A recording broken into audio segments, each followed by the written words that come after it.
raining again. So, I hope everyone's doing well. Tuesday. So today I wanted to talk about something a little different. Well, it's not different. It's all related to everything that I've ever posted. However, it's more focused on QHHT, hypnosis, and what's really going on. The reason why I'm putting this video out is for those who are looking to find out more about QHHT, to possibly have a session done with one of the practitioners.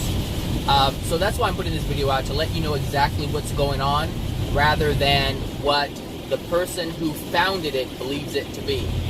So, and I have much respect for Dolores Cannon and what she has done, because she has enabled us to help spirits. She has enabled us to help other people here on Earth with their issues, but there needs to be, or I should say, there are some things that need to be understood as to what's actually taking place, rather than what they believe and tell you is taking place.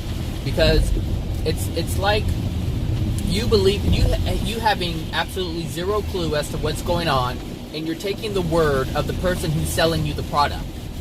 All right, so I'm still able to practice. I'm still able to hold sessions, but it's something that I choose not to do because of what's actually taking place.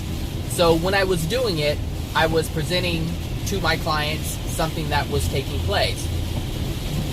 However, I've learned since then what's actually taking place. And so that's what I wanted to talk about today. So QHHT is quantum healing hypnosis technique. It was created by Dolores Cannon. You can look her up on YouTube. She passed away about a year ago, 2 years ago. But she has pioneered what we're able to do today in terms of communicating with spirits without being a medium, meaning a conscious medium. So what's basically happening is, well, first of all, let me just say this. We do not have past lives in the way that most people believe them to be, or believe it to exist or happen. What's actually happening, if you've looked at any QHHT videos of actual sessions that the practitioners have conducted or facilitated, and clients have allowed their video to be released, these past lives that or characters, I should say the past lives that the client who is in trance is seeing, and the characters that come through, or the lives, what we are calling past lives, to come through and speak, what's actually happening is souls who have already passed on are actually attached to that person, that client. And so the client believes, because they're seeing these images, and because they're reliving this past experience that is not from this time, they believe it's part of their life. But it's not. It's the life of those who have already passed. And they are attached to the client because there are there's many reasons why. So it could be a family member who is attached. It could be, but usually a family member will not present themselves as the client's past life. They'll say, hey, grandmother's coming to come in and speak through the client, which can actually happen.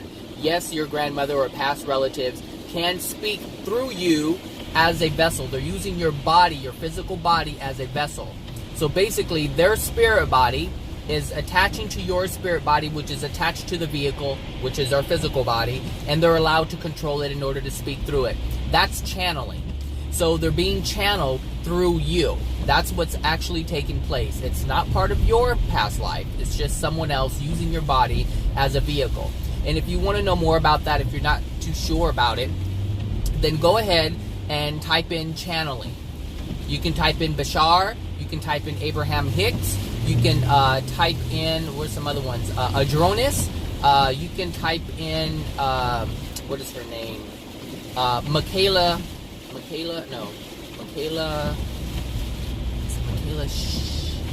Shannon? No. I forget her name. But you can type in the Pleiadians, Barbara Marciniak. These are all channels, and so what they're doing is they're allowing other spirits to link into them and use their body as a speaking device, if you will. Okay? So, I need to close my vent. So, that's what's going on with that part. Now, the reason why they're able to attach to you is because you guys share similar emotional injuries. And so what I mean by that, for those who have not listened to my videos, an emotional injury is a traumatic experience that caused you pain.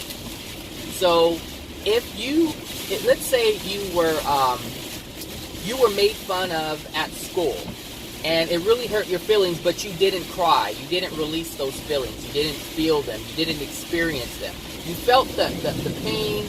You felt the shame that they were putting upon you, or that you felt from the experience, but you didn't cry. That means you held that emotion, that experience, the emotion from that experience, you held it within your soul. You did not release it. And now it's locked within you.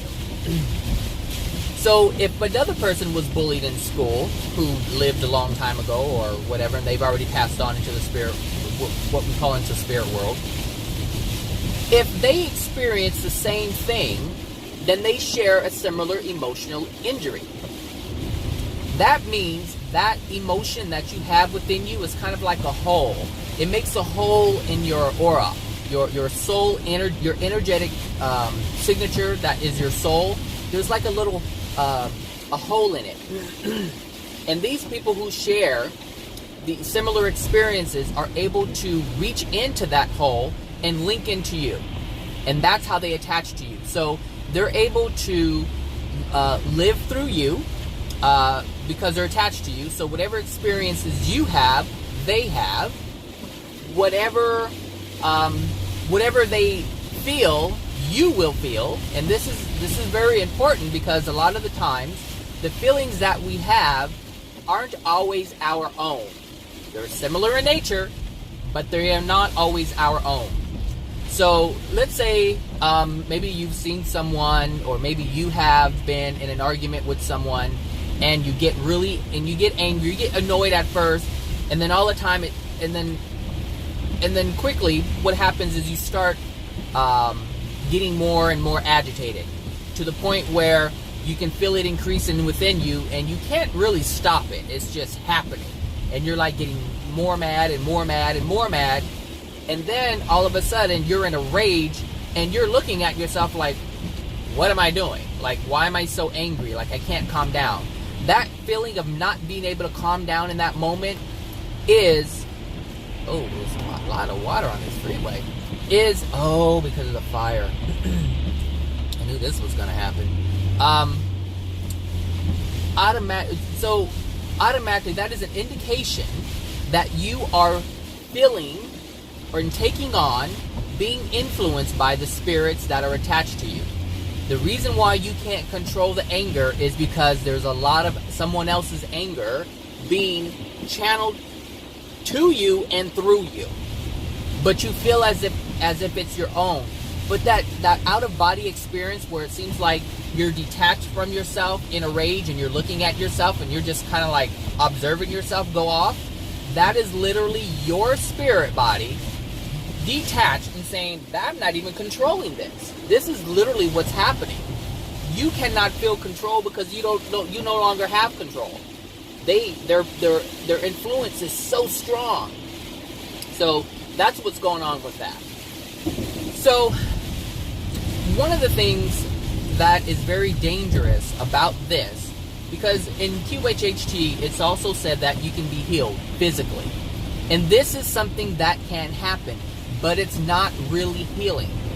What's happening is, if you go to, like, let's say a QHHT or Reiki, any kind of energy healing, sound healing, chakra realignment, all of these things, all of these energy healing modalities who claim that they're healing you are not actually doing it.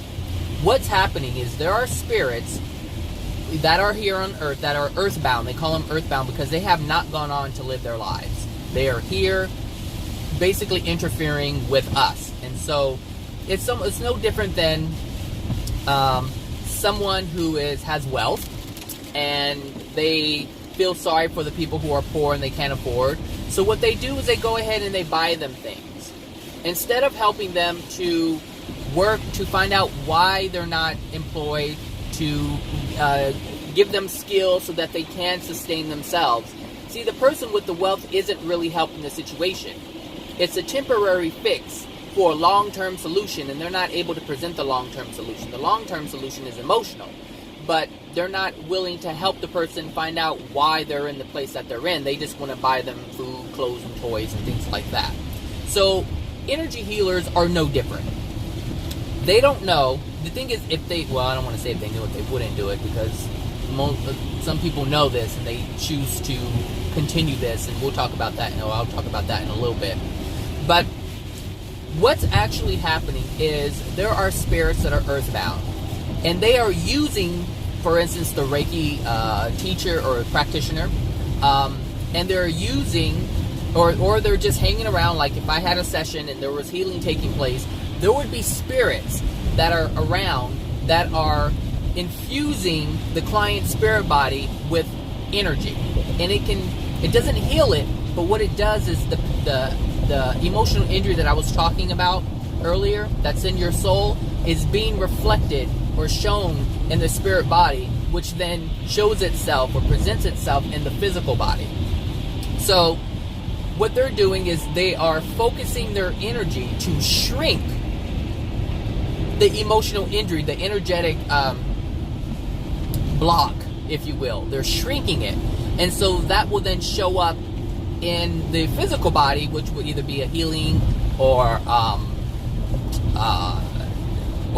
lessened pain experience. So this is what they're actually doing. It's not the higher self healing itself. For one, we don't have a higher self. It is only us. We are the soul with the consciousness being expressed through our vehicles, which is the spirit body and the physical body. There is no higher self. However, we do have spirit guides, and we do have a guardian. And so this possibly could be considered a higher self, because they are, I don't want to say an extension, but they are a guardian and a guide to help us along the way if we should ask for it. So the guardian has I don't want to get into all that, but that's what's taking place. Is there are spirits that are hanging around, and they're focusing their energy collectively. That's important to know, collectively, because they don't have the energy themselves to do it. And the reason why this is because they are engaging in an unloving act. Just like I mentioned about the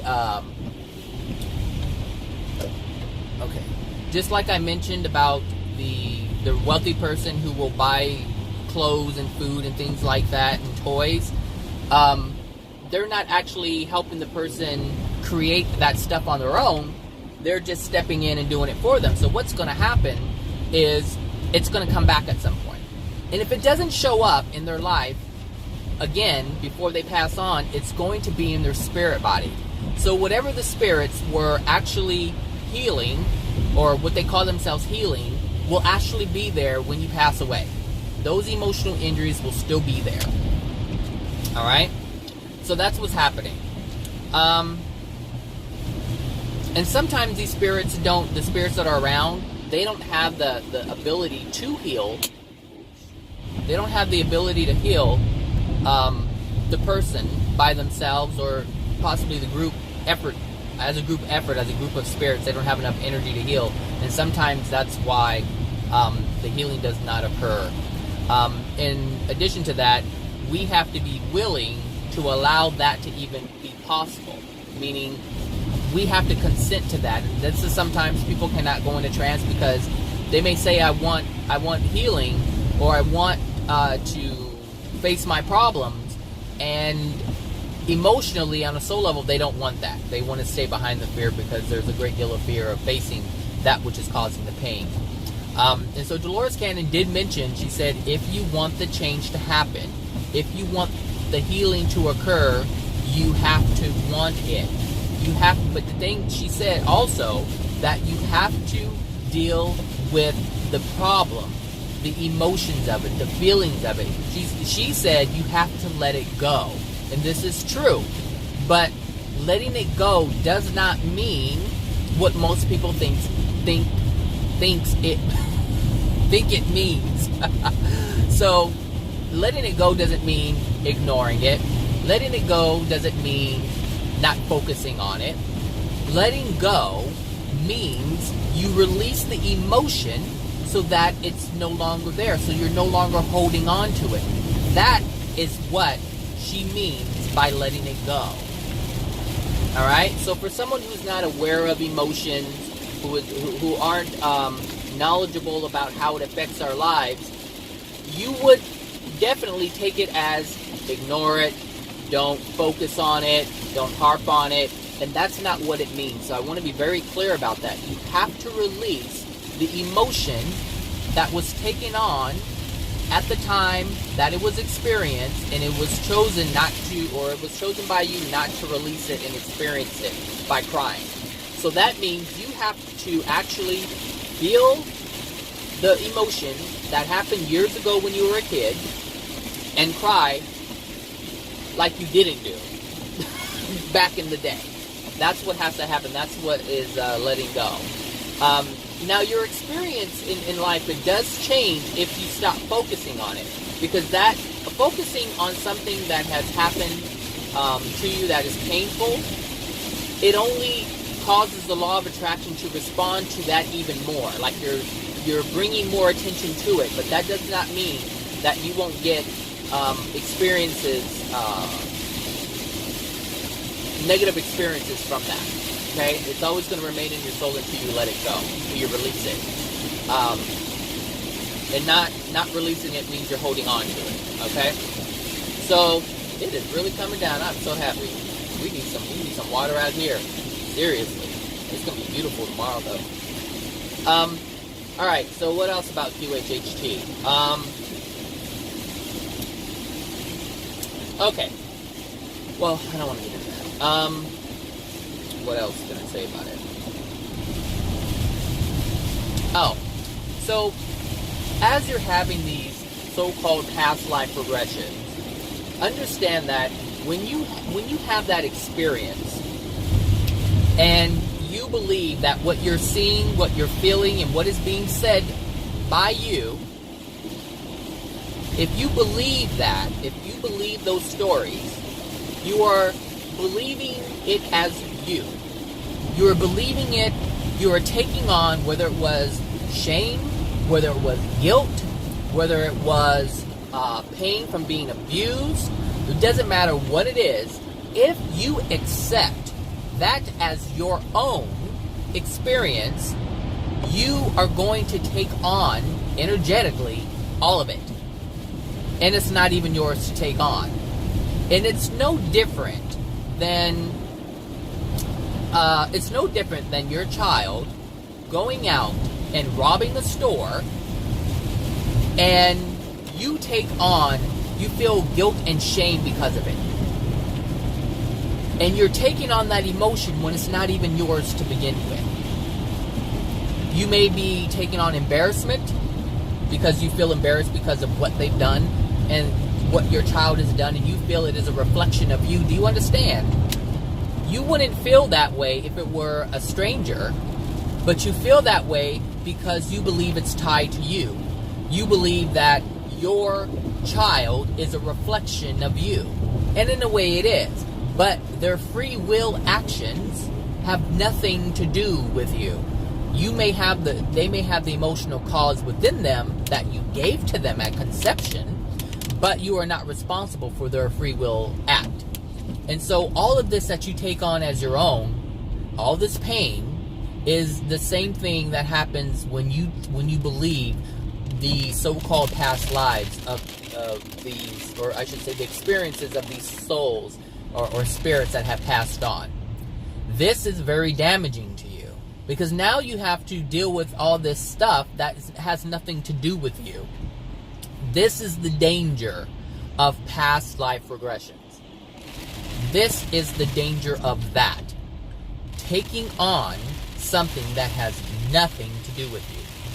Being guilty for something that you didn't do. Feeling shameful for something that you didn't do.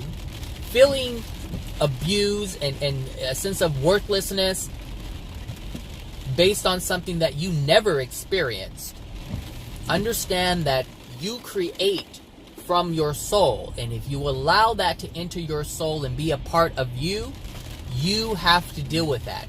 And let me tell you, you already have a whole bunch of stuff that you need to deal with. You don't need anybody else's mess. That's for them to deal with. And it's very unloving that these spirits would even, and understand that spirits would do this, are in a dark place. They do not care. Some of them are in such a dark place, there's nobody around, and so that's why they're attached to you. As a client, I should say, if this is what's happening. You understand? This is very important to understand. Understand what you're getting yourself into. It may sound great, and it does have its upsides. However, if you're not aware, you can unknowingly be pulled into some of the dark sides of it. Then I don't mean to say that in a bad way. It is what it is. I don't benefit from harming another person. And I don't want to consciously harm another person. And I certainly don't want to unconsciously hurt another person. So this is why I have to be aware. And this is why you should be aware. This is why I'm making this video, so that you understand and know what is actually taking place. Now, I have made a few attempts to chat with some of these practitioners, and they are not wanting to hear it. They have attacked me because of it, because they're fearful of what they're getting out of it. Understand why a lot of these energy healers are doing what they're doing. They do it for a sense of worth, a sense of purpose.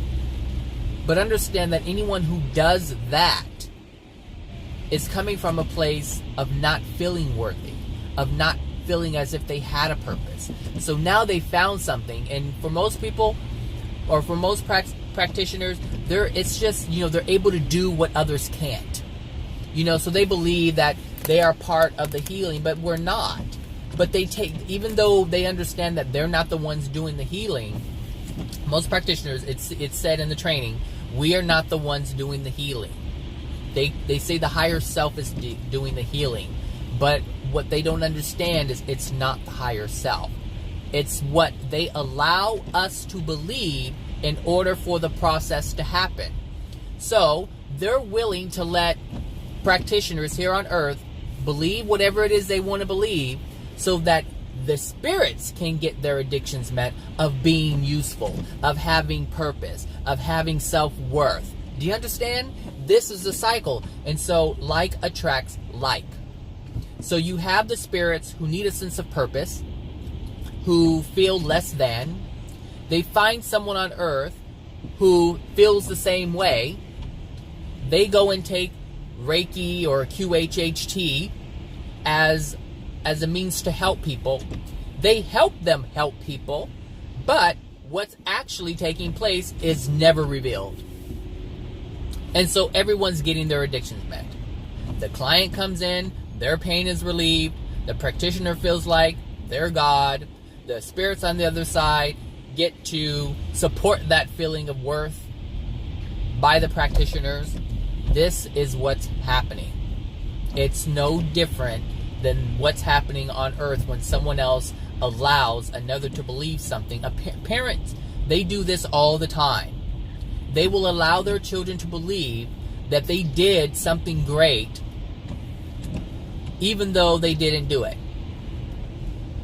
because the feeling of their child feeling good about themselves is more important to them than the actual truth. It's no different than a woman and her child in a third world country that's under siege, having bombs dropped all over the place, and she holds her baby tight and says everything is going to be okay, when she has no clue whether or not it's going to be okay. She is willing to lie to her child in order to put at ease the child that's feeling fear. Because if the child is calm and feeling safe, then the mother would then feel more at ease. Do you understand the addiction connection here? This is what's happening. So, in terms of what you get, it's a temporary fix, but they are not helping you solve the problem. And the reason why they can't do that is because they don't have any control to actually cure you. You are the only one who can cure yourself. This is what happens during people who have cancer. They're like in stage 4 cancer or stage whatever, and they're basically on their deathbed, and the doctor says there's nothing else we can do. At that point, when the doctor says there's nothing else we can do, all of a sudden, the patient will start coming to terms with a lot of things. They start preparing for the end of their life, and they start looking back on their life, and they start thinking about all the time that they were angry and they hated people and it was just a waste. They actually now realize all the things that they did wasn't worth it, and they start asking for forgiveness. They start asking God for forgiveness. They start asking the other people that they've harmed for forgiveness. They start forgiving those who have harmed them.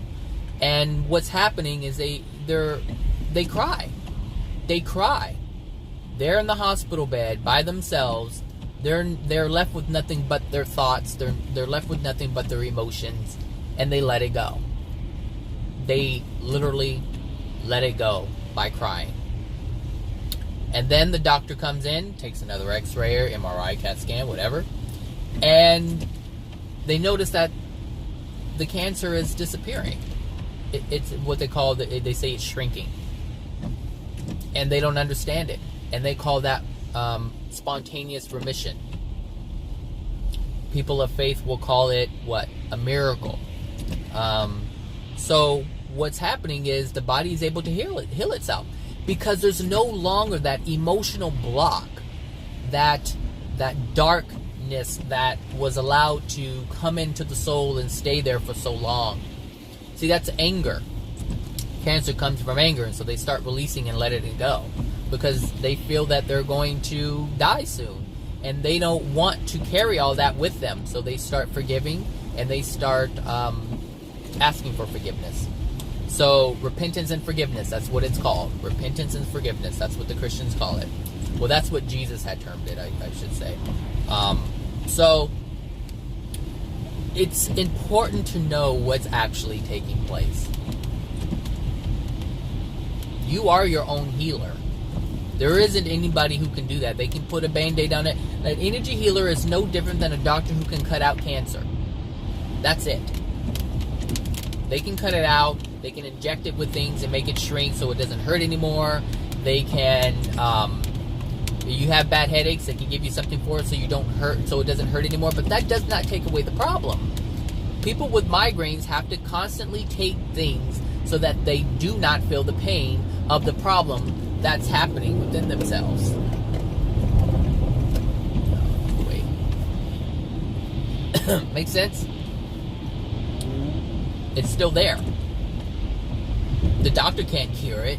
The doctor can cut stuff out. They're not really good at curing things. Even with STDs, they can suppress it. That's what actually is happening. What the energy healers are doing, they're suppressing the emotional blockage, the darkness that they allowed in that doesn't allow the soul's energy to flow. So the soul has an energy flow, and it's its own energy creator. It creates energy on its own. So the soul is self-sustaining, and it's very powerful, very powerful. But the power cannot be experienced or achieved if there is something that is blocking it from happening. If there is something within the soul that is precluding the soul to function at its optimal capacity, then it can't. It just can't. So understand that emotional injuries are emotional blockages in this energy flow. And energy healers shrink that so that it doesn't cause such a nuisance, if you will, in your physical experience, so you don't feel the pain in your life. But it's still there. And so what happens is either it's going to show up somewhere else. It depends on where you are. Like if you're close to death, if you're older, then they may be able to, let it go.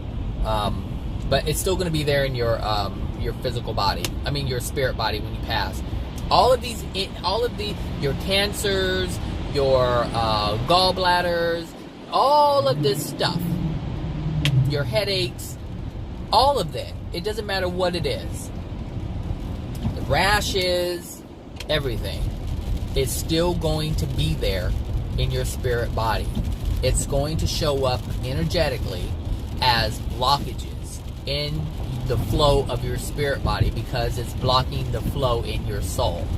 The spirit body and the physical, the spirit body is a reflection, a representation of your soul's condition.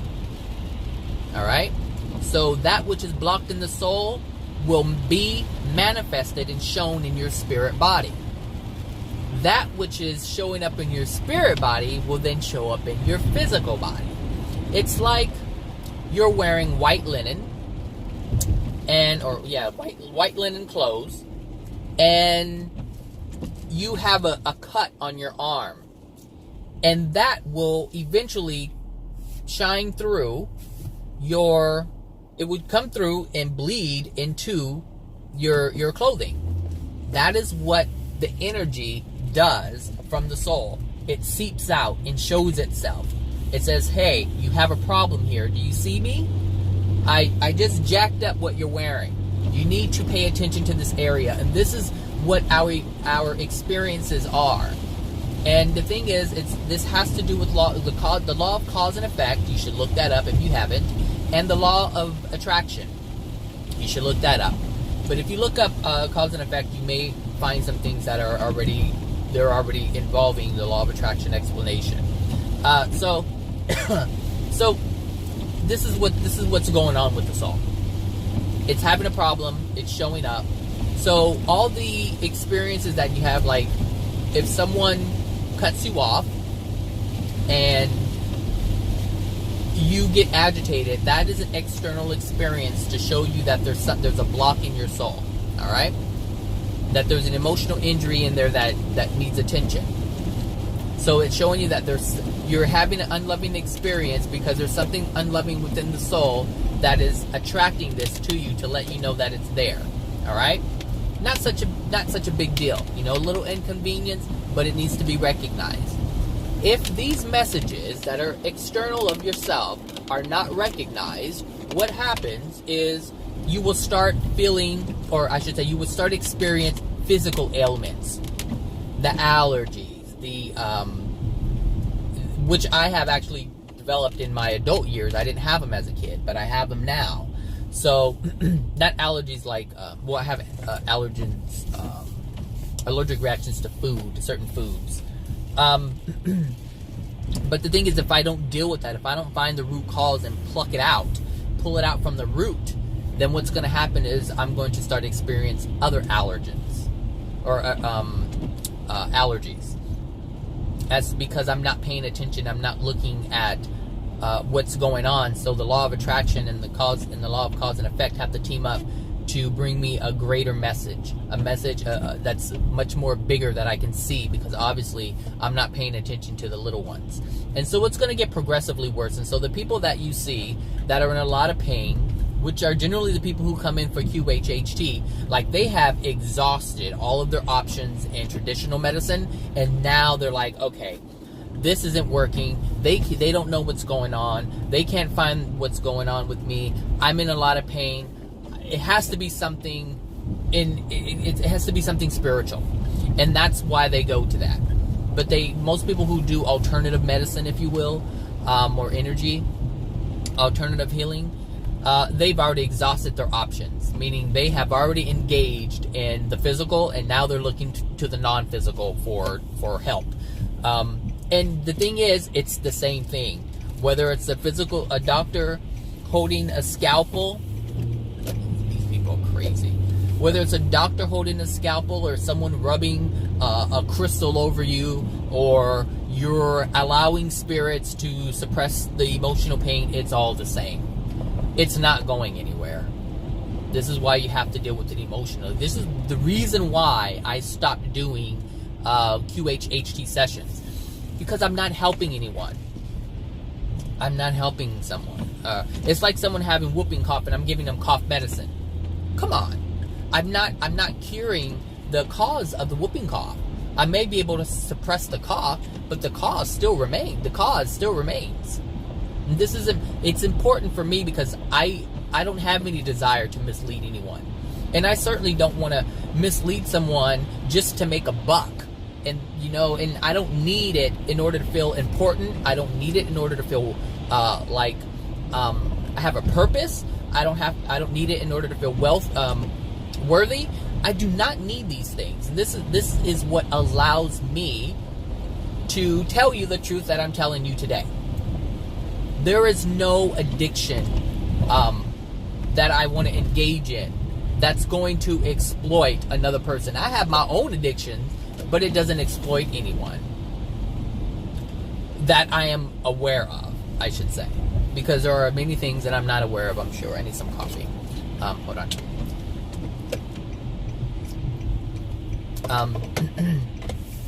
So, what else about that? QHHT. I know this from observing practitioners, why they do the things they do. And I know it because of my own experience with it. When I first heard that, oh my gosh, I can heal someone, I can cure someone from their ailments, their disease, I thought it was amazing. I was like, oh my gosh. I'd be like, not even medical doctors can do this. And so this is what appealed to me, that I could actually be healing someone. And then as I was, I took the hypnosis course and all that, I learned that it's not me that's healing. But I was able to claim it. There was a part of me that was able to claim, what are you people doing? This is not a crosswalk. And it is too dark for that. I was, I knew that there was something that I was able to partake in and almost take credit for. And later on I realized that I can't take credit for something I didn't do. And I can't tell someone that ABC is happening when XYZ is happening. And to me that's lying. That's just flat out lying. And I don't like doing that. That's not a part of who I am. So I have to be honest with myself. I have to be humble enough to know, hey, you know what, Zach, you're not doing this, so why take credit? And that's something that I had to experience for myself. I had to experience that because there were certain things, and the thing is, that was my law of attraction. There, in my personal life experience, there have been individuals who have always taken credit for something that I have done, and I never spoke up about it. I was like, I don't need it. But by doing this, I was able to engage in the same thing. For a bit there, I was engaging in the same thing, taking credit for something that I didn't do. I didn't heal anyone. So if any what we call healing, even though it's not healing, but if any of that was done, I didn't do it. There are spirits that are around that were doing it, and they are the ones I have to give credit to, and they are the ones who have to be accountable for what they're doing. And this kind of goes back to what I said earlier. Taking on energy that or experiences that are not yours can be very damaging. You understand? Just as you can take on energetic experiences from people's past lives, or people's lives who are, from the past, taking on those experiences can be damaging. And they can also be damaging for me if I take on this experience and it had nothing to do with me.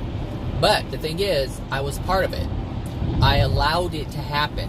So I allowed someone to believe that they were being healed by their higher selves, when in actuality there were spirits that were hanging around that were doing it.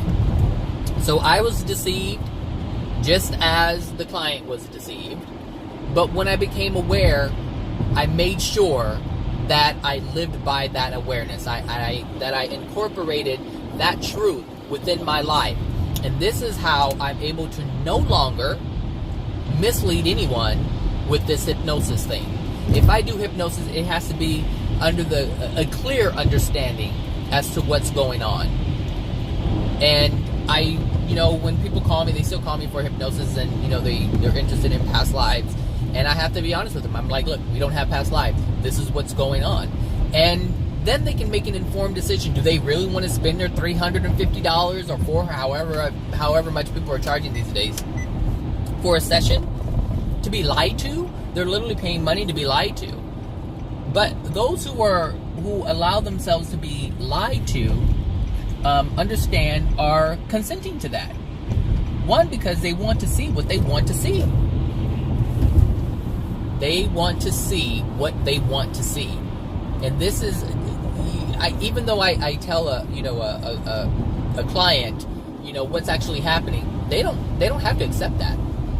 And if they don't want to hear that they can't be healed and they don't have a higher self, they'll just go to someone else.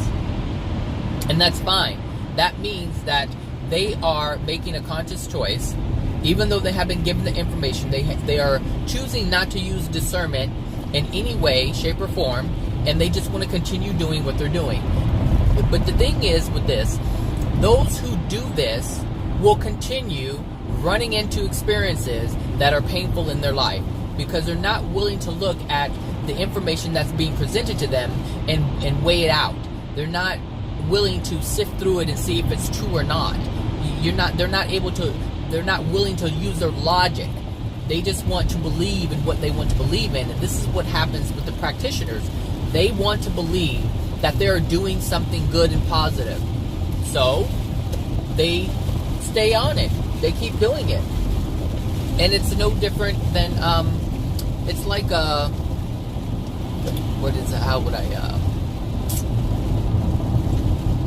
it's an addiction that they need met. And it's like a drug user, someone who's doing meth or whatever kind of drug, or smoking weed or whatever it is, drinking alcohol. It doesn't matter. If they want to believe that there's nothing wrong with what they're doing, they will continue to do it. And they will dismiss any information that is contrary to that belief that they want to hold on to.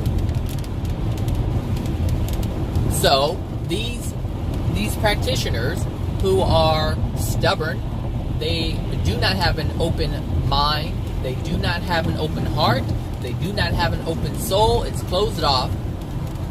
They are willing, this is very important, they are willing to mislead you for their own selfish gain, whether it's addiction or money, one or the other.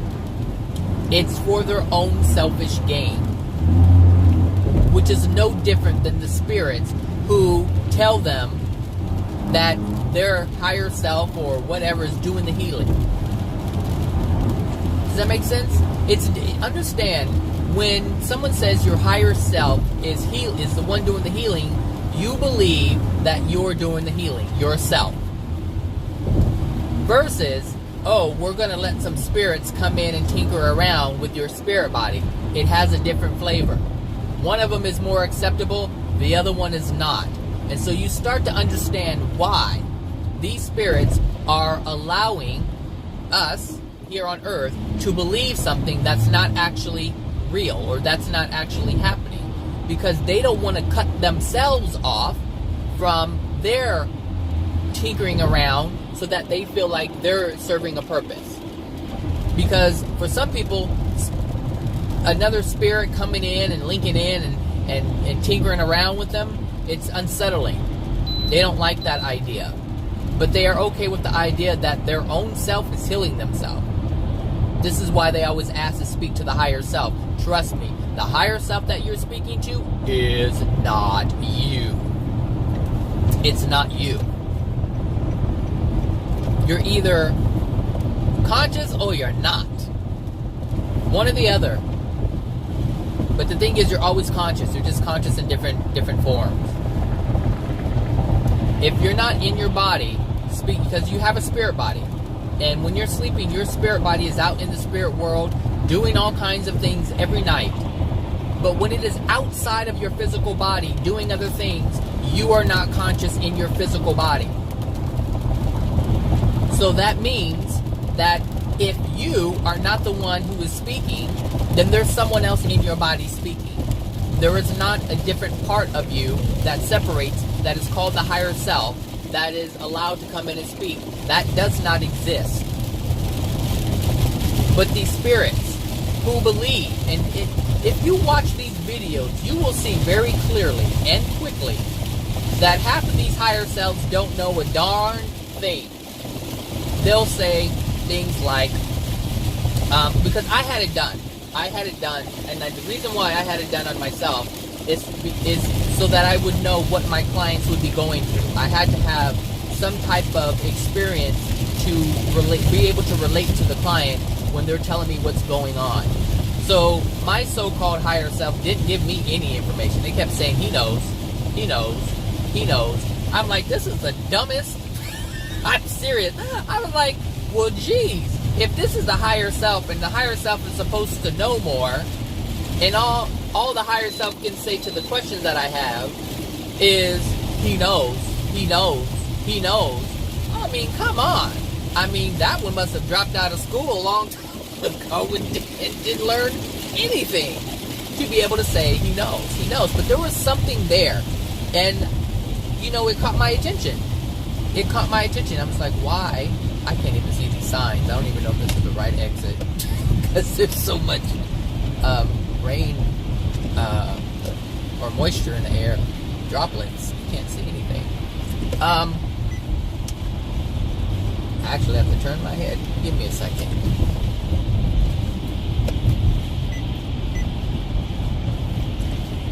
Go already. I mean, you see it.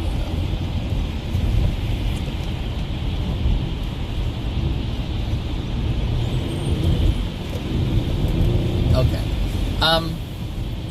Yeah, my higher self, it just kept saying, he knows. I'm like, I was kind of hot. Because I was listening as my mouth was moving. I was like, what's going on here? Like, why am I not getting the answers to my questions? Oh, higher self. If you know so much, if you know everything about my life, why can't you give me some of the answers to my questions? It wasn't happening. And then you have other people who have experiences where they tell them things, or their opinion basically, as to what's going on. And these are, what is that in the sky? Oh, that's an airplane. They have experiences where they give their opinions of what they think is going on in their life, but they aren't any real in-depth answers.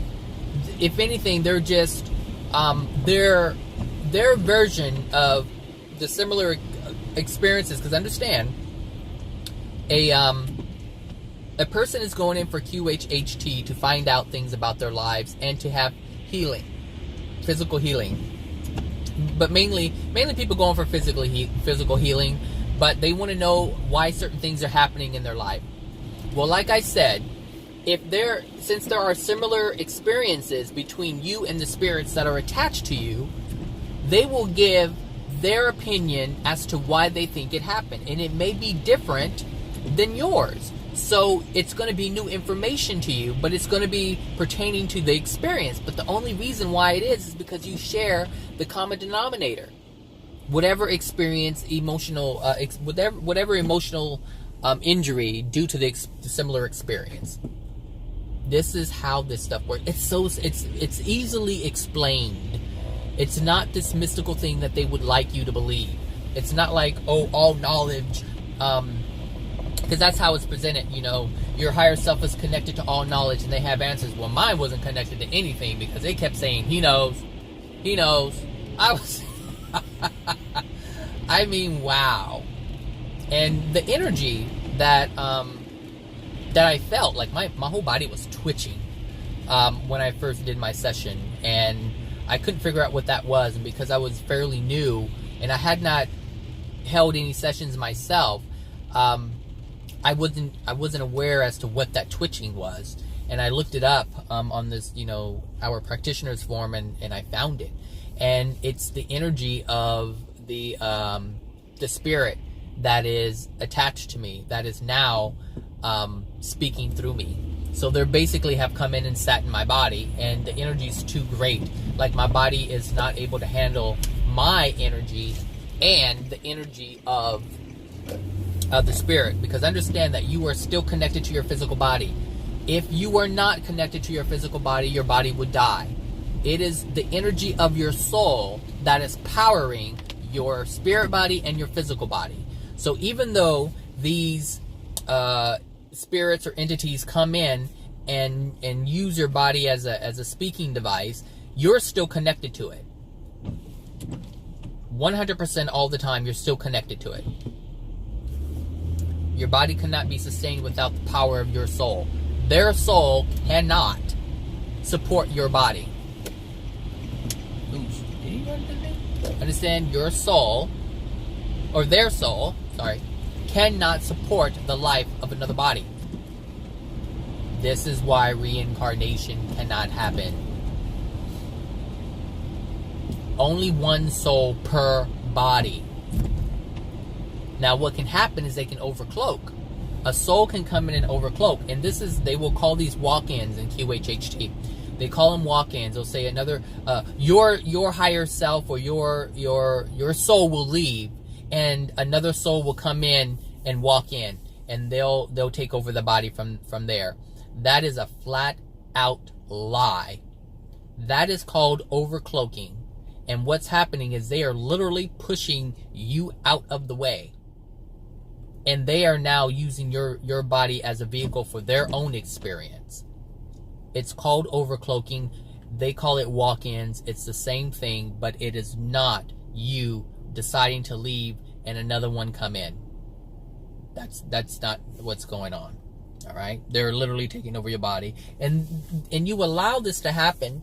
People allow this to happen because they feel, depending on what's going on in their life, some people will feel as if there's nothing to live for. They don't want to be here anymore. And if you believe in this new age, thing where you go, you're part of your star seed, or you're, from this planet or that place, or you can visit this place when you're gone, and you're part of all this source energy or universal energy.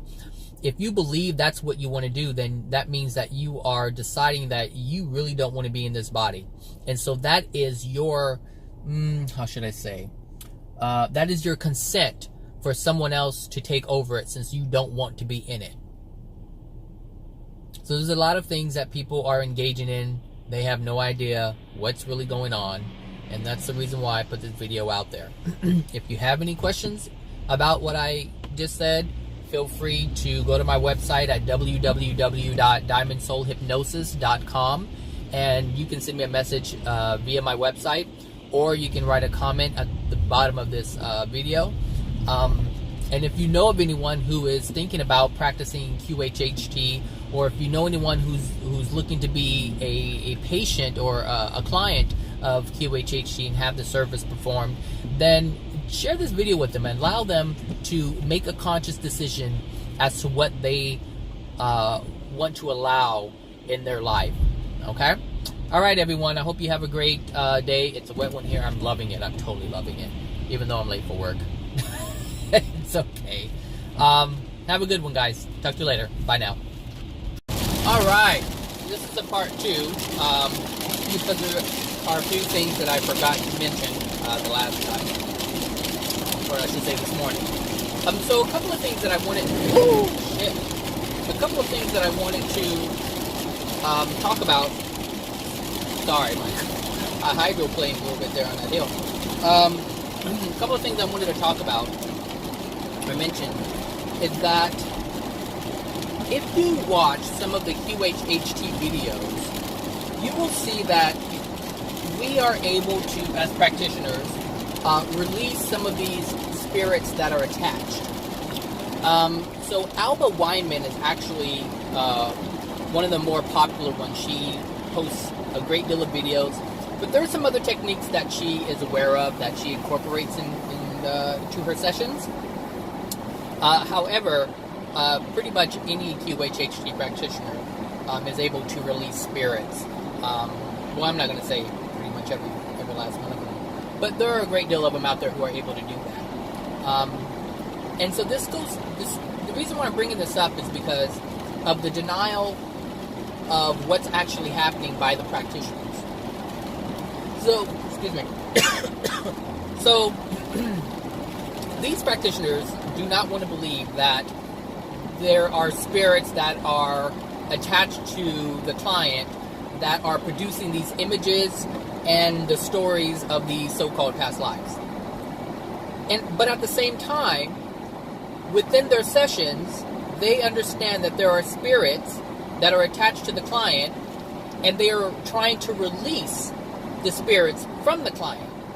So it's difficult for me it's hard for me to understand how, well, it's not hard for me to understand. I understand why they don't do it. But when the logic is presented to you, when the information is presented to you, and it makes sense, it's difficult for me to understand why someone cannot, even though I do understand why they can't. Well, it's actually not they can't. They won't. They won't acknowledge the information. They won't acknowledge the logic that is presented to them. It's scientific.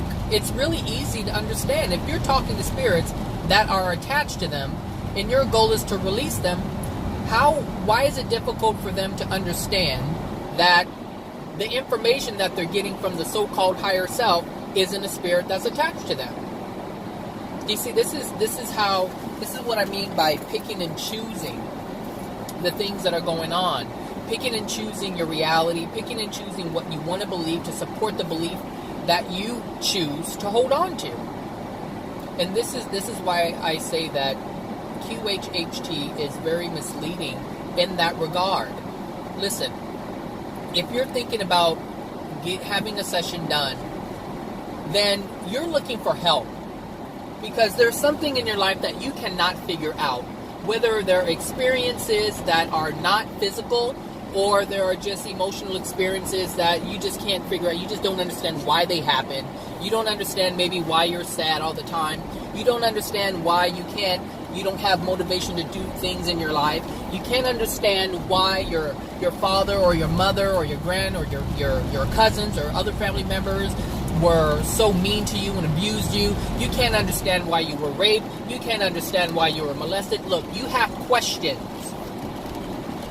But those questions are not going to be answered by those who do not hold the truth. It is impossible. You cannot get truth from someone if they don't possess the truth. You cannot get true answers to your authentic questions if the person doesn't hold the information to give to you. Understand? This is why it is so important to do your research. This is why in every aspect of your life, we are responsible for ourselves. So if you are calling to have a session done, it's in your best interest to not just leave it up to someone who you do not know. You take the information in and you use discernment. Look, none of us, I mean none of us, are going to get out of this whatever you want to call it, this experience, this life experience, if we don't own our stuff. We have to own it. A QHHT practitioner is not going to allow you to own it. Now, let me back up on that a little bit. A QHHT session can reveal a great deal to you. So things that maybe you haven't looked at, maybe there's a certain perspective that you need to hear. So I'm not saying that it's bad and you should not do it. What I'm saying is that if you go in with the idea that this session is going to heal or cure you, you are mistaken. That is not going to happen. And if that's what you believe, that your $350 or $400 or $500 is going to buy you, you have another thing coming. You're throwing away your money. That's what's happening. You're just giving it away. So you might as well just go ahead and mail it to me if that's the case. No, I'm kidding. But seriously, be mindful. This is your hard-earned money. And bigger than that, this is your life. If you're really seeking answers, you're going to find them within yourself. You're going to find them in your emotions. I was just chatting with a friend today about how to better your life, how to get rid of the nonsense that's causing it to be all mucked up. And you have to acknowledge what has happened in your life. You have to acknowledge the experience that we shy away from is connected to an emotion. And we may know some of the things that happened to us growing up, but the emotions we do not want to acknowledge. But it is only the acknowledgement of these emotions that will be able to cure you permanently, to heal you permanently. There is nothing an energy worker can do for you in terms of healing you. There is nothing a medical doctor can do for you in terms of healing you. Whatever ailment that you incur, based on the denial of emotions that you have within your soul, are still there. They are not going to go away.